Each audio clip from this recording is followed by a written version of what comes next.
எடப்பாடி பழனிசாமி தொடர்ந்து தனிப்பட்ட தாக்குதல் முதலமைச்சரையும் சரி அதே போல உதயநிதி ஸ்டாலின் அவர்கள் தனிப்பட்ட முறையில் தாக்குறாரு.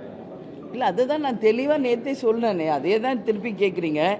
அவர் ஒரு முதலமைச்சர் வேட்பாளர் வந்தால் என்ன ரெவல்யூஷனரி சேஞ்ச் தமிழ்நாட்டுக்கு கொண்டு வருவார் என்பதான் அவரோட ஸ்பீச்சில் இருக்கணும். அதான் மக்கள் எதிர்பார்க்குறாங்க. அதை விட்டுட்டு மூணாங்கட்ட பேச்சாளர் மாதிரி அவர் பேசுகிறது தான் எனக்கு வருத்தம் கொடுக்குது. அண்ணா, அப்படி பேசாதீங்க. நீங்கள் ஒரு முதலமைச்சர் வேட்பாளர், நீங்கள் உங்களுடைய அந்த அரசியல் மாண்பு கண்ணியத்தோடு பேசுங்கண்ணே அப்படின்னு நான் எல்லா ப்ரெஸ் மீட்லையும் சொல்லிட்டு வரேன். சரிங்களா? ஆமாங்க. இல்லை, இது தேர்தல் வரும்போது ஒரு வாட்டி மாற்றுறது இயல்புங்க.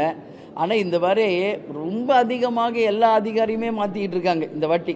அது ஏன்றது தெரியல. நிச்சயம் இதுக்கு பின்னால் அரசியல் இருக்குது, சூழ்ச்சி இருக்குது, இது மக்களுக்கே தெரியும். அதனால் நிச்சயம் இது எல்லாத்துக்கும் முடிவு மே 4ஆம் தேதி வர தேர்தல் முடிவுகள் நிச்சயம் இதற்கு பதில் அளிக்கும்.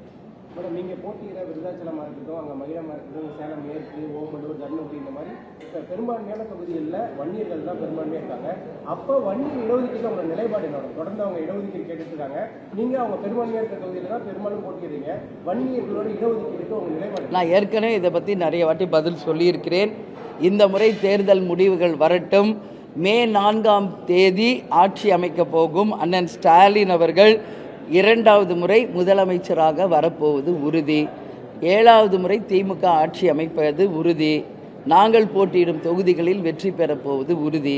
அதனால் நீங்கள் கேட்குற கேள்விக்கு நிச்சயம் புதிதாக மீண்டும் அண்ணன் நம்மளுடைய ஸ்டாலின் அண்ணன் ஆட்சிக்கு வரும்போது அதை பற்றி நாங்கள் பேசி ஒரு டிசிஷன் எடுப்போங்க.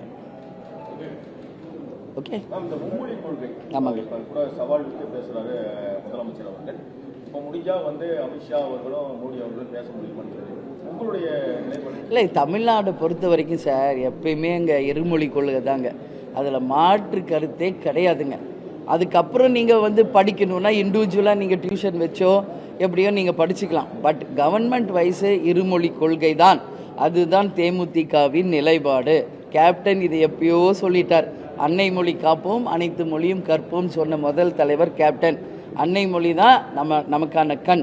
நமக்கு ஒரு எப்போ நெசசரி இருக்குது, ஒரு ஜாப் ஆப்பர்ச்சுனிட்டி இருக்குது, இதுக்கு வேலைக்காக இன்னொரு ஸ்டேட்டுக்கு போகிறோம் அப்படின்னா நாம் யூஸ் பண்ணுற கண்ணாடி மாதிரி தான் அது வேற்றுமொழி என்பது.